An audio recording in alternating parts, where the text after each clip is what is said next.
What's up mga idol, part 2 ng ating stainless railings. Ginawa na natin yung pang-ibabaw.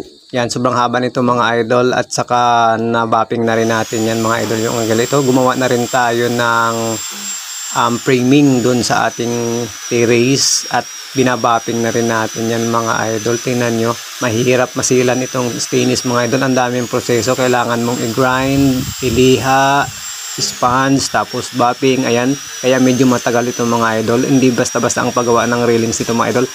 Kailangang pakintabin talaga para hindi mahalata yung winildingan dito mga idol. Ito, todo ang bapping natin. Ayan, pinakintab natin ang gusto mga idol. Lapitan nga natin ng konti ito. Ayan, medyo makintab na talaga mga idol. Pero kulang pa sa bapping yan mga idol kasi sabay-sabay na lang natin ng finishing yan. Mamaya ilagay muna natin yung kanyang patayo dito sa railings bago lagyan natin siya ng design dito mga idol. Ito, makintab na yung bawat corner nito.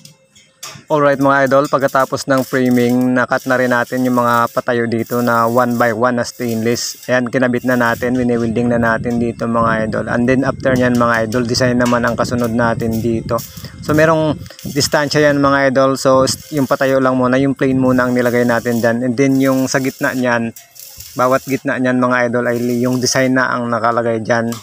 Kaya eto na mga idol. After that mga idol, design na ang kasunod natin dito. Eto na, pinatayo na natin to mga idol. Kompleto na rin natin yung 8 framing dyan. Medyo marami-rami din yan mga idol.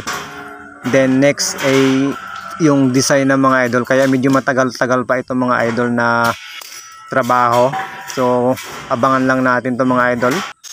What's up mga idol, malapit-lapit na rin to, nasa design na rin tayo, tapos na tayo sa framing and then dito na nga tayo sa design. Tapos na rin nating i-grind ng size 80 and then niliha na rin natin ito para numbipis yung gas-gas and then binanatan na rin natin siya ng sponge. Ito na nga, binabanatan natin ng sponge dito mga idol para matunaw yung gas-gas dito kasi malaki ang gas-gas pag liha yung ginagamit natin, kaya kailangang banata na naman ng sponge and then finishing nyan ay yung pambapping na. Ito na, medyo mahaba-haba itong proseso, medyo matagal para lumabas yung kintab niya. Talagang kailangang tiyagaan mo ito mga idol, kailangan mawala yung gas-gas niya dito. Ito, binaliktad na natin. So ito okay na, hindi muna natin ginamitan ng bapping soap dito, sponge lang muna siya dito. Ang kasunod dito, finishing na ito mga idol, yung pang sponge sabay gamitan na natin ng bapping soap. Ito, kailangan natin ng mahabang oras to kasi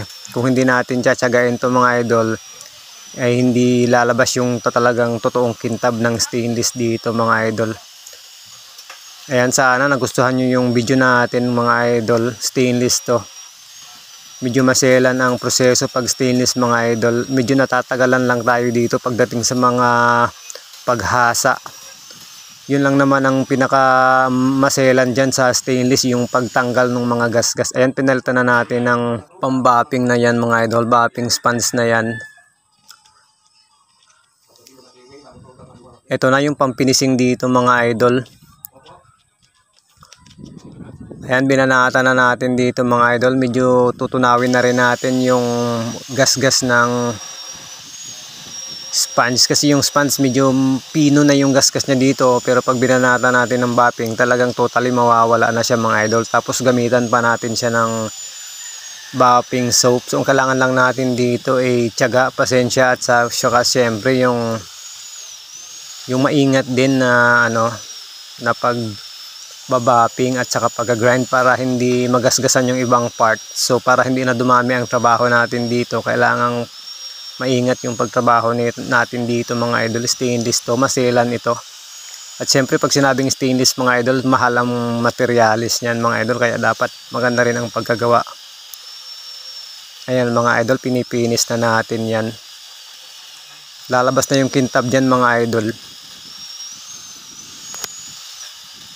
At eto na nga mga idol, nalagyan na rin natin ng patayo itong ating terrace. Meron na ring design. Twist yung nalagay nating design dito mga idol, na grind na rin natin. Pero hindi pa siya napipinis ng gusto dito mga idol.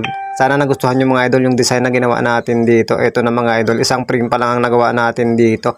Halos 8 ang gagawin natin dito mga idol na framing. Isa pa lang nagawa natin. Sobrang maselan itong mga idol. Sana nagustuhan nyo yung design natin dito mga idol.